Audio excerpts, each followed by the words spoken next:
It was August 3rd, 1999, and my family had just moved into this colonial house originally built in 1853.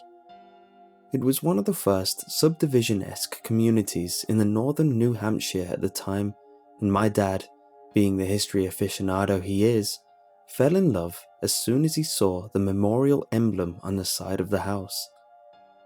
We didn't know what made the house so special, aside from its considerable age, but the house itself was quite magnificent. So my parents eagerly accepted the rather cheap $550,000 price, and we quickly moved in. I was always a shy kid, and, especially with my weight problem during this time, never really socialized or got to know my community. This was the fourth time I had moved since I started school, so I never really understood the point of socializing if I had to say goodbye to those people anyway. All things considered, my first few weeks there were surprisingly enjoyable. I loved walking around the neighborhood and investigating my new surroundings, playing with the neighborhood pets as they were let out by their owners, and just being the good kid in the community. I wasn't used to so much attention, and actually feeling loved was quite exciting. After a few weeks, I grew familiar with the area and decided to do some exploring of the house. I was checking every nook and cranny, looking for old books, spiders, whatever weird stuff I could find. I found a couple old coins, some dusty, abandoned corners that no one else noticed, and other such trivial discoveries, none of which I paid any attention to. The only thing that really caught my eye was a hidden door I had found in the kitchen. I viewed this as my discovery, so I always kept it to myself. It was hidden behind the fridge, and no one really noticed it. I was able to move the fridge away from the door. I only did so when I knew I would be home alone, as to not be discovered. The door was locked, so I couldn't get past it, but just investigating it was exciting. It was very dated compared to the rest of the house. A knocker as a doorknob, aged, and extremely dense wood. The whole 9 yards. My parents told me that they were going out on a dinner date and that they would trust me for the night. I decided that this night I would finally crack the code of the mysterious door and see what lies past the horizon. As soon as they left, I set to work. My parents loved watching TV shows and movies about crime. Therefore, there were a lot of scenes explaining how to pick locks. I tried swiping the lock with an old Blockbuster card my mom had, to no avail.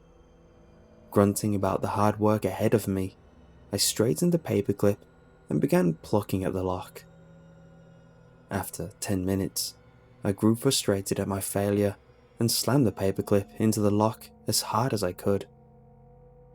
For some reason, that alone cracked the lock and opened the door. The door creaked loudly as I slowly pushed it open. An odor filled the kitchen area as more and more of the hidden room became exposed. I still can't exactly put my finger on what it was. It seemed to just reek of age. Even though the kitchen was brightly lit, the area behind the door was purely black, almost as if the basement was sucking up the light and destroying it as the waves came into contact with the secret room. I grabbed a flashlight and shone it into the abyss to find a decayed flight of stairs with a broken rail. In the very distance, I could barely make out a decrepit floor that seemed stained by something, but I wasn't sure. I felt a captivating feeling of discomfort and anguish as the aura of the room flooded me. Something told me to turn around and run, but I had already come too far. Terrified and apprehensive, I took my first step into the abyss that would soon become my new home. The stairs bellowed below me with every step I took. I became wary of the possible reality that the staircase wasn't sturdy and eaten away by termites, and that I would go plunging through the wood at any moment to my injury or death. Determined to push on, I rushed to the bottom of the stairs and slammed my feet against the cold ground. I shone my flashlight around me to reveal the detail of this secret room, and, to my astonishment, the room was extremely fancy. The floor was made entirely of marble, the walls had fine art on them, veils were hung from the ceiling as decoration, and the room was lined with gold. There was nothing in the high-class room aside from the paintings. For some reason, the room reminded me of an old-time barber shop or something. It seemed too nice. Noticing that there was a hallway in the corner of the room, I walked over to it. As soon as I arrived at the passageway, I noticed a distinct change in the quality of the decorations. The hallway was just a dull grey all around, made with cheap rock and no decorations whatsoever. Getting to this hallway made my knees shake. I really wanted to turn back then, but I couldn't. I knew what I had to do. I began stepping down the hallway. The hallway wasn't very big to begin with. Despite this, it continued to grow smaller and tighter as I walked more, seeming almost to be slowly collapsing into itself. I thought I had found the mother lode. This was a secret passage that obviously extended past the house. There had to be something really good at the end of this tunnel. Maybe treasure, ancient remains, maybe even heaven. I had to find out. Just when the tunnel almost became impassable due to how insanely tiny it was, it quickly opened up into a room about 7 feet wide by 40 feet long. The room was creepy to say the least. Spider webs with egg sacs littered the room. Cockroaches seemed to have found a new world order here, and the walls themselves were stained and cracked.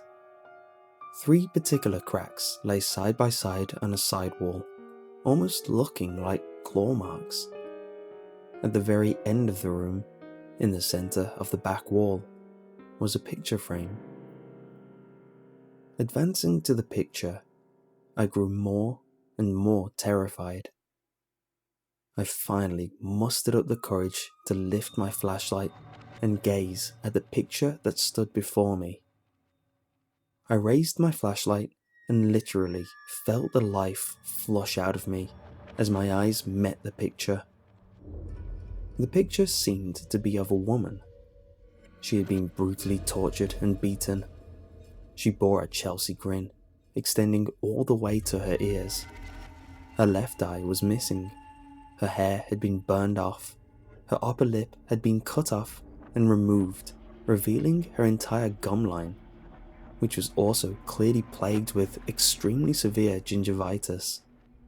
And the rest of her entire face was covered in blood, cuts and bruises as well. What was most disturbing, however, was her skin. It varied in hue, sometimes human peach, sometimes a mouldy green. It seemed as if her skin began to grow a fungus, and that said fungus was causing her skin to rupture. Numerous boils plagued her complexion, and it almost seemed like her skin was peeling or melting off. Someone had carved a haunting smile into the side of her neck, eerily similar to her Glasgow smile. On the side of her neck, coming down to the top of her torso, were carved the words, "I am a whore." No matter which way I moved, the picture seemed to follow my every movement. Horrified and freaked out, I dashed out of the room and tore down the hallway at full speed. I ran into the fancy room and darted up the stairs, slamming the door behind me and quickly pulling the refrigerator over it. I felt like I was being stalked. I soon realized that, in a way, I was. One of the spider webs had caught into my hair, and a family of 100 freshly hatched baby spiders and their mother were making a new home in my locks. I grabbed a can of Raid and brought that family to their end quickly. It was night by then, and my parents had just gotten home. I quickly washed my hair and said hello.